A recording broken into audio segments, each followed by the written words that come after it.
Hozir ko'pchilik Farruh Soipov ochgan maktab yoki u kishi reklama qilayotgan maktabni tashlashyapti-da. Farruh Soipov to'g'risida avval men yaxshi iliq fikrlarni aytganman. O'zini shaxsiyati to'g'risida yaxshi inson, samimiy odam deb ko'rganman, bilganman. Lekin oxir oqibat bugungi kunga kelib biz eng asosiy qiziqishimiz kerak bo'lgan narsa kuniga bitta oyat o'qisak ham agar bitta dona oyat o'qisak ham o'sha oyatni tafakkur tadabbur bilan o'qish va uni ma'nolarini tafsirlariga qiziqish va unga qanday qilib amal qilsam bo'ladi hayotda degan g'am bo'lish kerak. Qarashlarida hozirgi holatda xalqqa chiqqanda odobdan, axloqdan, ba'zi gaplardan gapirib tursa-da, farzandingizni qo'liga berib, ertaga o'sha Yusuf Davronlarni tarbiyasi bilan, Sodiq Samarqandiylarni tarbiyasi bilan bolalaringizni qo'ldan boy berib qo'yadigan bo'lsangiz, biz bu omonatni sizlarga yetkazib qo'yaylik. Sahobalar aytishadiki, biz shu balog'at yoshi atrofida edik. Nabiy sallallohu alayhi vasallamning oldida o'tirib Qur'ondan ta'lim olardik va 10 ta oyatni ma'nolarini o'rganib, uni amallarini o'rganib, toki hayotga tatbiq qilmagunimizcha keyingi oyatlarga o'tmasdik deyshadi. Ya'ni bu nihoyatda muhim bizga manhajni o'rgatadi. Nabiy sollallohu alayhi vasallam zamonidagi sahobalarni Qur'on o'rganish manhajini o'rgatadi bizga. Ular tezroq yodlab olishga qiziqmagan.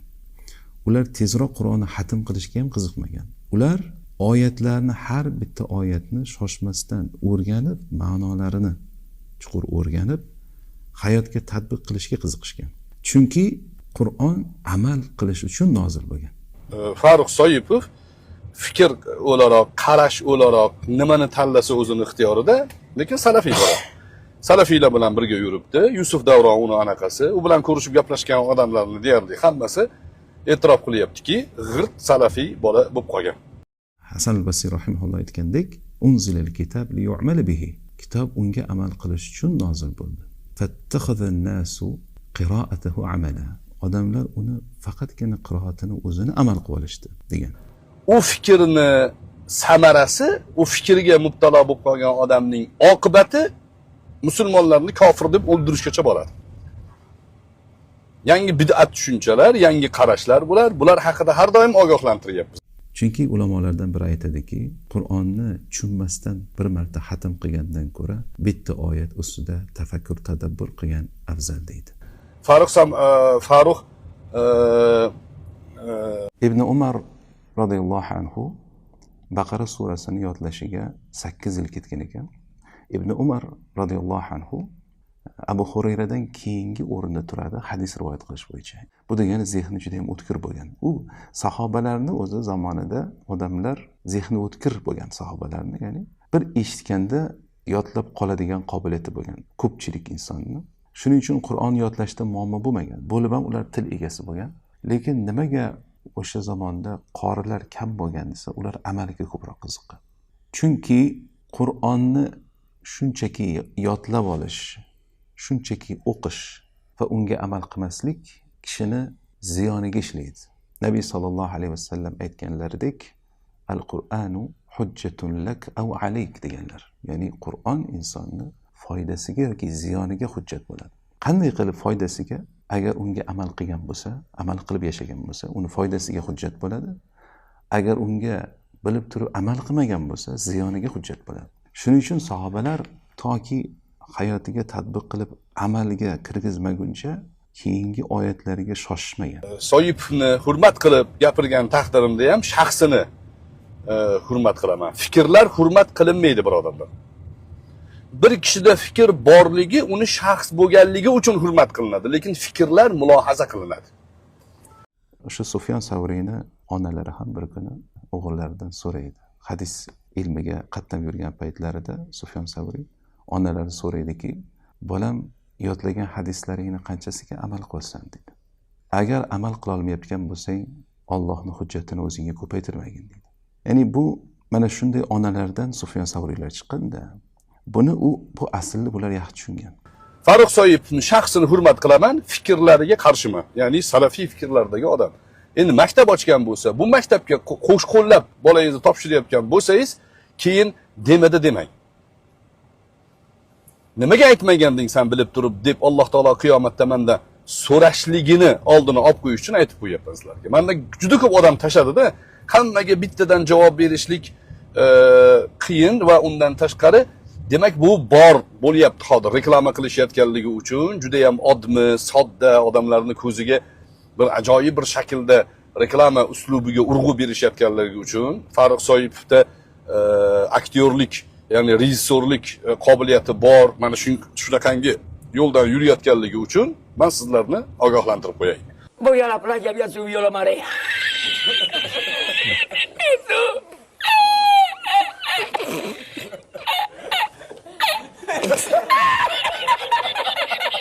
Eso.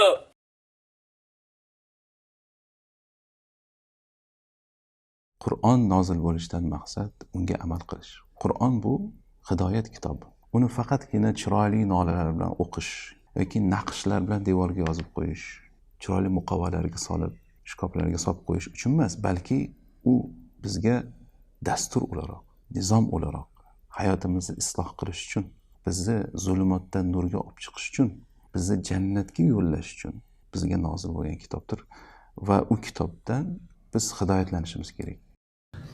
Farruh Soipov qaytarib aytaman, salafiy tushunchalarda bola tarbiya qiladi. Meni katta ehtimol bilan kuzatgan narsalarimga ko'ra. Fikrlari salafiy, Yusuf Davronni shogirdi hozirgi kunda, qobiliyati bor, Qur'on o'qiyapti, arab tilini o'rganyapti, nahv sarf o'qiyotgandir. Lekin tushunchalar salafiy.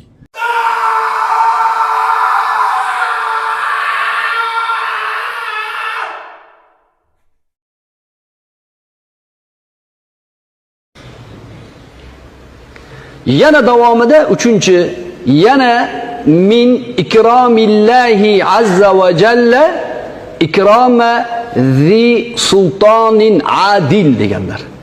Adolatli sultonni ham hurmatini joyiga qo'yish Allohni hurmat qilish jumlasidandir deganlar. Bu hadis Hasan hadislardan Abu Musa radhiyallohu anhu shu hadisni rivoyat qilganlar. Sulton adolatli bo'lsa, uni hurmatini joyiga qo'yish kerak. Uni haqqiga duo qilish kerak. Uning yaxshiliklarini bilish kerak. Chunki sulton odil bo'lsa, butun jamiyatga foydasi bor-da.